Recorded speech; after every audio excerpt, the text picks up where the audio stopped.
Welcome to the deep dive. Today we're tackling a really common challenge for English learners. Right. How to seriously boost your speaking skills, even when you don't, have someone to practice with. Yeah, that's a big one. Our guide for this exploration is a fantastic episode from the English Unlocked podcast. It's called How to Practice Speaking English Alone, Even Without a Speaking Partner. Good source. And our mission today, well, it's pretty straightforward. We want to pull out the most effective techniques from that episode so you can see real improvement in your spoken English all on your own. It really is a hurdle so many learners face, isn't it? That consistent access to native speakers or even fellow learners for live conversation. Yeah, it can feel like a major roadblock. Exactly. And what we're doing in this deep dive is showing you how to navigate that. And maybe more than that. Go on. How practicing solo isn't just a stand-in. It's actually a genuinely powerful tool for progress. Exactly. The central idea, which we're going to really dig into today, is that talking to yourself in English, well, it isn't some strange habit. Not at all. It's actually a super smart and effective way to build both your fluency and, importantly, your confidence. Definitely. Okay, so let's get into it then. Why does speaking English by yourself actually work? What's the magic there? Well, what's really interesting is the unique learning space that solo practice creates. I mean, think about it. Yeah. When you remove the immediate pressure of another person listening, maybe judging, you open yourself up. You can experiment with the language, make mistakes freely, really find your rhythm without feeling, self-conscious. Oh, so it's less stressful. Precisely. That Yeah. reduction in anxiety is absolutely fundamental to building fluency over time. That totally resonates. It's like practicing a new dance routine in your living room before hitting the dance floor, right? Great analogy. Yeah. You can stumble and recover without anyone watching. The source also touches on how it builds confidence, even when you're by yourself. How does that work? Well, if we look at the bigger picture of how we learn languages, Yeah. confidence is it's a cornerstone. Sure. Each time you successfully express a thought or describe something in English on your own, even a simple thing, it's a small win. Okay. Little victories. Exactly. And those small wins, they add up. They gradually chip away at the fear of speaking and build your self-assurance. And that carries over. Absolutely. It carries over into more confident interactions when you do eventually get the chance to speak with others. So it's like a private confidence-building workout for your speaking skills. I like that. Kind of, yeah. Now, the English Unlocked episode also points out that practicing alone helps you pinpoint your own grammar and vocabulary weak spots. How does speaking to yourself reveal that? This brings up a really important aspect of self-awareness in learning. Right. When you're speaking, and especially if you record yourself, we'll get to that later, Yeah.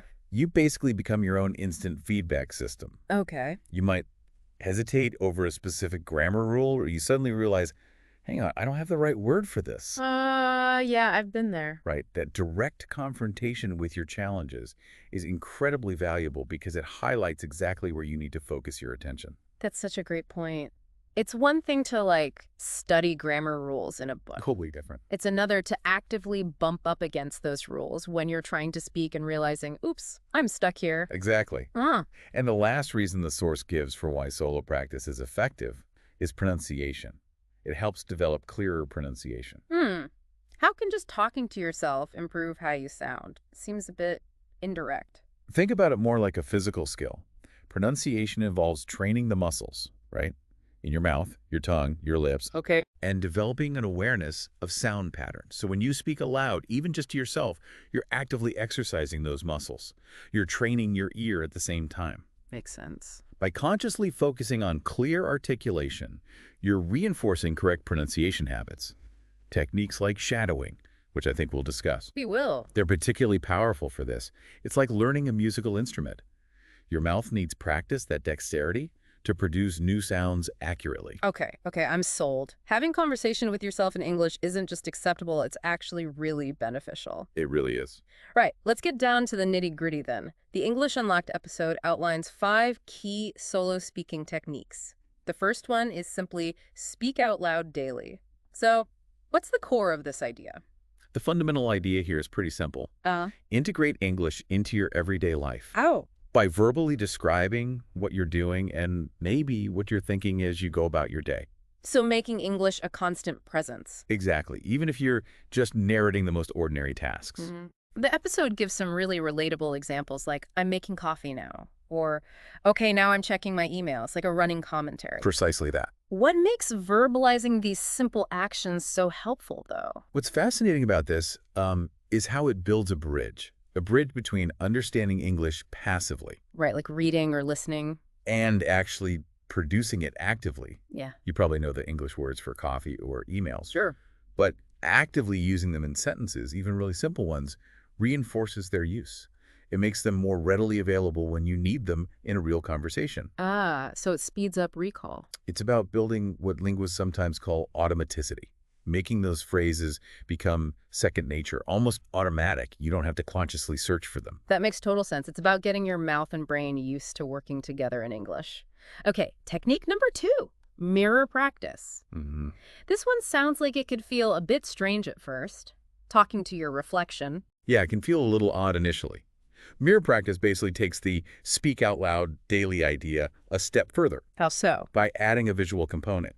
Here, the focus is really on observing yourself as you speak. Observing what exactly? You're paying attention to your facial expressions, trying to gauge your confidence level as it's reflected, in your demeanor, your posture, even being aware of your body language. Interesting. The episode even encourages you to approach it with enthusiasm. It says something like, say it like you mean it, pretend you're giving a TED Talk. Uh-huh. Yeah. Why is that level of engagement important? Well, if we connect this to the broader aspects of communication, so much of how we convey meaning isn't just the words, right? True. Nonverbals. Exactly. It's in our tone, our expressions, our gestures. By practicing with energy in front of a mirror, you're not just working on the spoken words. You're working on the delivery. Right. You're working on projecting confidence, engaging an audience, even if that audience is just you. It helps you really embody the language you're speaking. That feels like it could be a bit awkward, though, doesn't it? Have you found learners initially feel self-conscious doing this? How do they get over that? That's a really insightful question. And yes, initially, many learners do report feeling a bit silly or self-aware. Yeah, I can imagine. The key to overcoming this seems to be shifting your perspective a little. Instead of focusing on, oh, how do I look? Mm. Concentrate on the message you're trying to convey. Focus on the content, not the appearance. Think of it almost like acting practice. You're embodying the role of a confident English speaker. Yeah. And honestly, the more you do it, the more natural it starts to feel. And that confidence you're practicing, it starts to become real. Okay, I can definitely see the value in that it's not just about the sounds, but the whole communication package. Right, the third technique, shadowing native speakers. Shadowing, a classic. This one's quite specific. Can you explain how to do it effectively for someone who's never tried it before? Sure. Shadowing basically involves listening to audio or video content from native English speakers. Like podcasts or videos? Exactly. And then immediately repeating what you hear, word for word. Word for word, wow. Well, as closely as you can. The crucial element here is to really try and match their pronunciation, their intonation, the music of the language, the rise and fall. The rhythm? And the rhythm, yes, as closely as possible. It's almost like being their echo. An echo, okay. And look, for beginners, even just focusing on the rhythm and the general flow can be a great starting point before trying to perfectly mimic every single sound. The episode highlights this is particularly good for pronunciation and achieving a more natural flow. Why does this technique work so well for those specific things? What's so effective here, I think, is that you're kind of bypassing your conscious translation process. You're directly engaging with the sounds and the natural pace of spoken English. By mimicking native speakers, you're training your ear to recognize those subtle sound differences. Things you might miss otherwise. Exactly. And you're training your vocal apparatus, your mouth, your tongue, again, to produce them more accurately. It just leads to more natural sounding speech over time. I've actually tried shadowing before, but I find it really hard to keep up sometimes. They speak so fast. Any tips for beginners to make this less overwhelming? Oh, yeah. That's a really common experience. A good tip is definitely to start with shorter audio clips. Okay. Bite-sized? And maybe material that isn't super fast-paced. News reports can be good, or specific learner podcasts. Also, crucially, don't worry about understanding every single word initially. Really? Yeah. Focus first on just the sounds and the rhythm. Get the music down. You can always go back later, slow it down, look up words, analyze the vocabulary. But the primary goal is training your ear and mouth first. That's really helpful advice. Makes it feel less daunting. Okay, fourth technique, answer daily speaking prompts. This feels a bit more structured. It is, yeah. It has a bit more direction. How does it work? This technique involves actively choosing a topic or a question. Yeah. Could be anything, really. Like, Like the example in the episode. Talk about your favorite meal, and then you speak about it. Just talk for a set amount of time. The episode suggests aiming for maybe 2 to 3 minutes. okay. The main goal here is to generate spontaneous speech on a given subject, just like you might have to in a real conversation. So you pick a topic, set a timer, and just start talking freely about it. Pretty much. And this is really critical according to English Unlocked. You should record yourself while you're speaking. Ah, recording again. Yes. It's key because it allows you to become a more objective listener of your own speech afterwards. And then the crucial step, I guess, is actually listening back to that recording. What should you be paying attention to when you listen? This is where you essentially become your own teacher. When you listen back, you can identify things like moments where you hesitated a lot, maybe searching for words, Uh-huh. or where your grammar felt a bit shaky, or maybe your pronunciation wasn't quite as clear as you'd like on certain words, or simply where you struggled to find the right vocabulary. So you're spotting your own errors. Exactly. It provides really concrete, specific feedback that you can then use to improve for the next time you try it. That makes total sense. It's like a coach reviewing game footage with an athlete, right? Pinpointing specific areas for improvement. Perfect analogy, yeah. Okay, the final technique mentioned is to use voice recording apps. Now, this sounds similar to the previous one, but maybe with a slightly different emphasis. It is definitely related to recording yourself, yes. But this technique really emphasizes using technology like the voice memo app on your phone for more frequent, perhaps shorter bursts of spoken English practice. Shorter bursts, like what? The idea is to record brief messages to yourself in English, almost like leaving yourself little audio notes or thoughts throughout the day. Oh, I need to remember to buy milk, but say it in English and record it. Okay, like little micro practices. Exactly. And the benefit here is still, fundamentally, about listening back to identify areas for improvement. Right. Precisely. The episode specifically recommends actively trying to record the message again right after you listen to the first attempt. Oh, immediate correction. Yes. Consciously focusing on improving the errors or awkward phrasing you noticed in the first recording. This repeated cycle record, review, re-record can be a very effective way to target specific weaknesses in your spoken English in a really manageable, low-pressure way. Got it. So those are the 5 key techniques for practicing speaking English on your own, as highlighted by English Unlocked. Speak out loud daily, mirror practice, shadowing, daily prompts with recording, and using voice recording apps for repetition. That's the core toolkit. The episode even includes a neat little mini speaking challenge. Can you tell us a bit about that? Yeah, the challenge they presented is quite simple, very actionable. It's basically speak for 1 minute on the topic, describe your ideal weekend. 1 minute, okay. It's designed to be a quick, practical way to just put some of these solo speaking techniques straight into action. Record yourself doing it. And the immediate follow-up after that minute of speaking is really important too, right? They emphasize that. Yes, absolutely. The challenge stresses the importance of immediate self-reflection.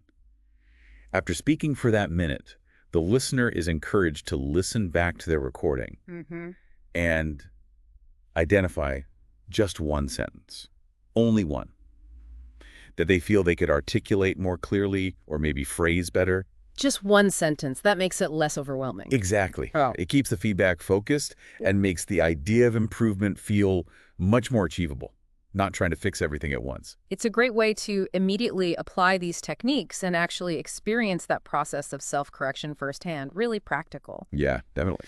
So after exploring all these methods, what's the main message, the big takeaway from the English Unlocked episode about practicing speaking English when you're on your own? I think the core message is really empowering. Yeah. It's that consistent solo practice.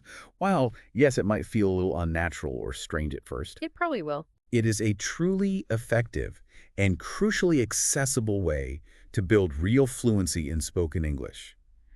It empowers you, the learner, to take charge of your own progress, regardless of whether you have regular speaking partners available or not. Yeah, it takes away the dependency. The episode also briefly mentions what they'll be diving into next time over there. How to stop translating in your head. Ah, yes. the translation habit. That sounds like a really logical next step after building more spoken fluency, doesn't it? Absolutely. It's a natural progression. Once you've established a stronger foundation of speaking more fluently, more automatically through this kind of practice, the next challenge is often to try and think directly in English, rather than constantly mentally translating everything from your native language first. Which slows you down. Hugely. It's about forging a more direct connection with the language itself, thinking in English. So even though you might be practicing in solitude, maybe talking to your mirror or your phone. It's clear that you are actively making real progress on your English language journey. It's all about taking those consistent small steps. Exactly right. Every minute you consciously dedicate to speaking English, even if it's just narrating, making toast to yourself. Yeah. It's an investment in your fluency and your confidence. It's about making the language a living, active part of your daily life, not just something you study from a book. That's a really encouraging thought to end on. Remember, even when you're practicing alone, your efforts to speak English are absolutely moving you forward. Keep at it. And here's something maybe to consider after listening today. Think about other skills you have, maybe completely unrelated to language learning. Could be sports, music, cooking, anything.